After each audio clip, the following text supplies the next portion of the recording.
జగన్మోహన్ రెడ్డి గారు అద్దంకి నియోజకవర్గం వాళ్ళతో ఏర్పాటు చేసిన మీటింగ్లో మాట్లాడుతూ కళ్ళు మూసుకుంటే సంవత్సరంన్నర అయిపోతుంది, ఆ సంవత్సరంన్నర తర్వాత నేను పాదయాత్ర మొదలు పెడతాను, పాదయాత్రలో రోజు ఒక సినిమా చూపిస్తాను చంద్రబాబు నాయుడు గారికి అని చెప్పి ఒక కామెంట్ అయితే చేశారు. అసలు ఎలా చూడాలంటారు ఈ సినిమా కామెంట్ ఏంది? ఆయన సినిమా ఏ సినిమాలు చూపిస్తారు అనుకోవాలంటారు? సార్ ఇప్పుడు గత దీనిలో నీకు అధికారం ఇచ్చారు, మీకు ఒక ఛాన్స్ ఇవ్వండి అని చెప్పని జగన్మోహన్ రెడ్డి గారు అడగడం జరిగింది. ఆయనకు అధికారం ఇచ్చారు. గత ప్రభుత్వంలో ఆయన ఏం చేశాడు? ఫలానా వర్కులు చేశాడని చెప్పమను, ఫలానా రోడ్లు వేసాడా, గూగుల్ కంపెనీ తీసుకొచ్చాడా, లేకపోతే వేరే కంపెనీ ఏమైనా తీసుకొచ్చాడా, లేకపోతే రాజధాని ఏమన్నా అభివృద్ధి జరిగిందా, లేకపోతే పోలవరం ప్రాజెక్ట్ ఏమైనా అభివృద్ధి జరిగిందా? ఏం జరిగింది సార్? ఇప్పుడు అది ఎట్లా? అది ఇప్పుడు మీకు 5 సంవత్సరాలు టైం ఇచ్చారు కదా, మీరేం చేశారు? ఎక్కడైనా గంప మట్టేశారా రోడ్డుకి? ఇప్పుడు మీరు అన్నారు కదా గూగుల్ తీసుకొచ్చారా లేదంటే ఇంకేమైనా తీసుకొచ్చారా అని. గూగుల్ తీసుకొచ్చింది నేనే, లేదంటే వెనక ఆర్ఎస్ఎల్ఆర్ మెటల్ నేను ఏదైతే శంకుస్థాపన జరిగిందో అది తెచ్చింది నేనే, క్రెడిట్ చోరీ చంద్రబాబు నాయుడు అంటున్నారు కదా. మరి ఆ రోజు ఎందుకని రాలేదు? మరి ఆ రోజు గూగుల్ తీసుకొస్తే ఆ రోజు కంపెనీలు ఎందుకని రాలేదు? ఆ గూగుల్ మెటల్ ఎందుకని రాలేదు? మరి ఆ రోజు ఆ విమానాశ్రయం, వైజాగ్ దగ్గర విమానాశ్రయం, దానికి ఇది అసలు ఇక్కడ ఇంత విమానాశ్రయం ఇది కరెక్ట్ కాదు, ఈ ప్లేస్ కరెక్ట్ కాదు అని చెప్పని ఆ రోజు ఆయనే వ్యాఖ్యానించడం జరిగిందిగా. దానికి మన అందరం పోరాటం చేద్దాము, ఈ భూములు అనవసరం అన్నాడుగా. మరి అదే నోటితోటి మళ్ళీ నేను ఈ విమానాశ్రయాన్ని నేనే తీసుకొచ్చానని చెప్పి అన్నాడు కదా.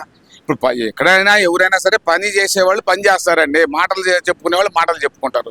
దానికి ఎవరు ఆక్షేపించాల్సిన పని లేదు. ఎవరికి అధికారం ఉంటే వాళ్ళ పనులు వాళ్ళు చేసుకుంటూ వెళ్తారు సార్. అంటే నిన్న జగన్మోహన్ రెడ్డి గారు మాట్లాడిన తర్వాత ఒక వీడియో వైరల్ అవుతుందండి. గతంలోది ఒరిస్సాలో పెడుతున్నారు ఒక పక్క ప్లాంట్, ఆ మిట్టల వాళ్ళు మళ్ళీ ఇక్కడ పెడతారా? ఇదంతా ఏదైతే నారా లోకేష్ ఓరక అబద్ధపు హామీలు ఇస్తున్నాడు యువతకి అంటూ మా వీడియో అయితే వైరల్ అవుతుంది. జగన్మోహన్ రెడ్డి గారు మాట్లాడింది ఎలా చూడాలంటారు? ఆ రోజు అలా మాట్లాడి ఈ రోజు ఇలా నేనే తెచ్చానని మాట్లాడటాను అసలు ఎలా చూడాలంటారు? ఆ రోజు జగన్మోహన్ రెడ్డి గారు నేను తీసుకొస్తానన్నాడు, తీసుకొస్తే మరి తీసుకురాలేదు కదా. ఆ రోజు వ్యతిరేకించారు కదా మీరు. ఈ రోజు మరి వాళ్ళకి అవకాశం ఉంది, తీసుకొచ్చారు. ఇక్కడ ఇవన్నీ ఒక ఎత్తు అయితే కనుక జగన్మోహన్ రెడ్డి గారు మాత్రం చాలా కాన్ఫిడెంట్ గా చెబుతున్నారు ఇంకొక సంవత్సరంన్నరలో అయిపోతుంది, తర్వాత నేను జనాల్లోకి వచ్చేస్తాను, తర్వాత ఇక మామూలుగా ఉండదు అంటున్నారు కదా. రమ్మనండి సార్. ఇప్పుడు ఇది ప్రజాస్వామ్యంలో ఉన్నప్పుడు ఎవరికైనా వాళ్ళ యొక్క పాదయాత్ర చేసుకోవడానికైనా, వాళ్ళు ప్రతిపక్షంలో ఉన్నప్పుడు వాళ్ళ యొక్క కార్యక్రమాలు వాళ్ళు చేసుకొని ముందుకు పోవడానికి ఎవరైనా అది సమంజసమే. దానికి ఆయన పాదయాత్ర చేసుకోమును, దాని ప్రకారం వీళ్ళు చేసినటువంటి దీన్ని మీరు అడగొచ్చు. ఆ రోజు 5 సంవత్సరాలు మీరు అధికారంలో ఉంటే ఒక్క రోడ్డు ఏదైనా ఒక్క గంప మట్టేశారా? ఎక్కడైనా సరే విలేజెస్లో కానీ ఇక్కడ కానీ సిమెంట్ రోడ్లు కానీ, లేకపోతే కంపెనీలు కానీ, లేకపోతే రాజధాని ఉంది, రాజధానిలో అసెంబ్లీ భవనాలు ఎలా కడుతున్నారు, కోర్టు భవనాలు ఎలా కడుతున్నారు, ఒక్కొక్కటి 12 అంతస్తులు, 14 అంతస్తులు, 18 అంతస్తులు. ఇప్పుడు ఈ వీళ్ళకి గెస్ట్ హౌస్లు ఎలా కడుతున్నారు? దాదాపు 110 గెస్ట్ హౌస్లు కడుతున్నారు. అక్కడ 110 గెస్ట్ హౌస్లు కడుతున్నారు. ఇప్పుడు ఎమ్మెల్యేలు క్వార్టర్స్ కడుతున్నారు. ఇవన్నీ ప్రత్యక్షంగా కనపడుతున్నాయి కదండి. అక్కడ రోడ్లు కనపడుతున్నాయి కదా, ఒక్కొక్క రోడ్డు, మరి అండర్ గ్రౌండ్ డ్రైనేజ్ సిస్టము మొత్తం రాజధానిలో ఎంతవరకు ఆ రోజు ఎందుకని జరగలేదు, ఈ రోజు ఎందుకు జరుగుతుంది సార్? అది మనం ప్రత్యక్షంగా చూస్తున్నాం కదా సార్. ఆయన కూడా అంటున్నారు కదా సార్, ఇక ఓ పక్కన అభివృద్ధి అంటున్నారు, అభివృద్ధి కాదు అవినీతిలో అభివృద్ధి జరుగుతుంది ఈ ప్రభుత్వంలో అంటున్నారు కదా మరి జగన్మోహన్ రెడ్డి గారు. ఏమంటే సంపూర్ణ మానవుడు ఎవరు ఉండరు, తెలుసో తెలియకో పొరపాటు జరుగుతాయి. అన్నీ ఎవరి గవర్నమెంట్లోనైనా ఎవడో ఎక్కడో ఏదో పొరపాటు చేస్తే అది చంద్రబాబు నాయుడుకి తెలుస్తుందా, లేకపోతే మన జగన్మోహన్ రెడ్డి గారికి తెలుస్తుందా? వాళ్ళ పని వాళ్ళు చేసుకుంటూ వెళ్తుంటారు. ఎవడో ఎక్కడో ఒక మారుమూల పల్లెలోనో మారుమూల ప్రాంతంలోనో ఒక అవినీతో లేకపోతే ఒక ఏదో ఒకటి జరుగుతుంది. జరిగినప్పుడు దానికి వీళ్ళ పరిపాలన వీళ్ళు చేసుకుంటారు. జగన్మోహన్ రెడ్డి గారైనా, లేకపోతే చంద్రబాబు నాయుడు గారు, లోకేష్ గారు, కూటమి ప్రభుత్వం, మన బీజేపీ అయినా, పవన్ కళ్యాణ్ గారైనా వాళ్ళ పని వాళ్ళు చేసుకుంటారు. ఎక్కడో జరిగేదానికి అది బహిర్గతం అయినప్పుడు కదా తెలిసేది, అప్పటికి మనకు తెలియదు కదా. అది వీళ్ళని తప్పు పట్టకూడదుగా. సరే ఇవన్నీ ఒక ఎత్తు అయితే గనక మరోవైపు పవన్ కళ్యాణ్ గారిని ఉద్దేశించి చేస్తున్న వ్యాఖ్యలు అసలు ఎలా చూడాలంటారు? పవన్ కళ్యాణ్ గారిని అయితే అసలు ఏం పని చేయటం లేదు, ఊరగా పైన తిరుగుతున్నారు అన్నట్టు అదే జగన్మోహన్ రెడ్డి గారు మాట్లాడటాన్ని అసలు ఎలా చూడాలంటారు? ఏమంటే వాళ్ళు కూటమిలో ఉన్నారు, మహాకూటమిలో ఉన్నారు. పవన్ కళ్యాణ్ గారు కానీ, బీజేపీ కానీ, ప్లస్ చంద్రబాబు నాయుడు గారు కానీ, లోకేష్ గారు అందరూ కూటమిలో ఉన్నారు. వాళ్ళు ఒక నిర్ణయం తీసుకుంటారు. నిర్ణయం తీసుకున్నప్పుడు ఆ నిర్ణయానికి కొంతమంది కట్టుబడి ఉండాలి. అందరూ తలా ఒక స్టేట్మెంట్ ఇవ్వకూడదు కదండి. ఎవరికి దగ్గర స్టేట్మెంట్ వాళ్ళు ఇచ్చుకొని ఎవరి పని వాళ్ళు చేసుకుంటూ ఉంటారు. అంతేగాని ప్రతిసారి బహిర్గతం అయిపోయి నేను పక్కన, ఆయన పక్కన, ఇంకో పక్కన కూటమిలో ఉండి అలా మాట్లాడకూడదు కదా. సైలెంట్గా పనులు జరిగిపోతూ ఉంటాయి. దాన్ని తప్పు అనుకోకూడదుగా మనం.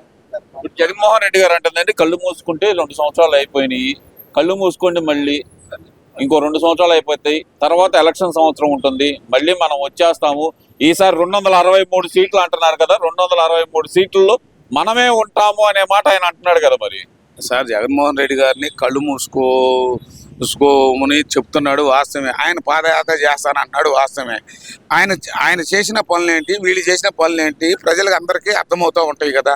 ఆయన పాదయాత్ర ఆయన చేసుకుంటాడు. ఆయన తప్పు లేకుండా ఆయన రాష్ట్రం అంతా తిరుగుతాడు, చేస్తాడు. అక్కడ ప్రజలు నిర్ణయిస్తారు ఎవరేంటి అనేది.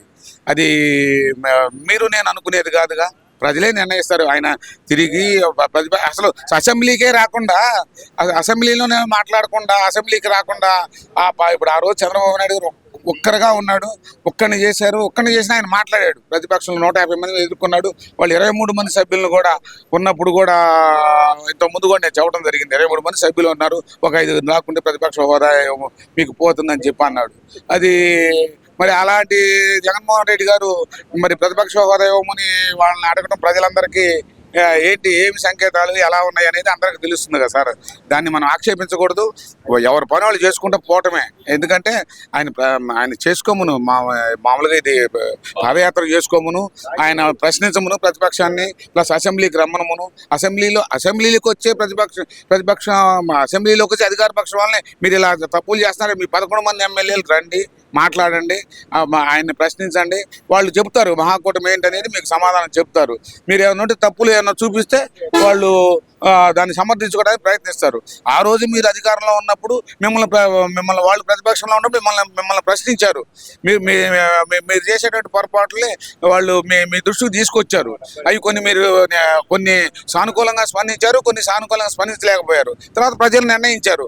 మీరు ఏంటనేది ప్రజలకు అర్థమైపోయింది, నిర్ణయించారు. ఈసారి నెక్స్ట్ కూడా మీరు తిరగండి, మీరు కష్టపడండి, తిరగండి, చెయ్యండి, దానికి ఎవరు ఆక్షేపించేది లేదు. మీరు ముందుకెళ్ళండి, అలాగే పాదయాత్ర చేసుకొని ముందు అసెంబ్లీ సమావేశాలకు రండి, ముందు వచ్చి వాళ్ళని ప్రశ్నించండి. ప్రశ్నిస్తే ఏంటనేది అక్కడ ఇక్కడ జనంలో మీకు ఏంటనేది అర్థమైపోద్ది. మీరు 5 సంవత్సరాల అధికారంలో ఉన్నప్పుడు ఎలా జరిగింది, ఏ విధమైనటువంటి తప్పులు జరిగినాయి అన్నీ ప్రజలకి సుముఖతమే కదా. దాన్ని మనం ప్రజలు గమనిస్తున్నారు ఇక్కడ ఏమేమి అభివృద్ధి జరుగుతుందనేది.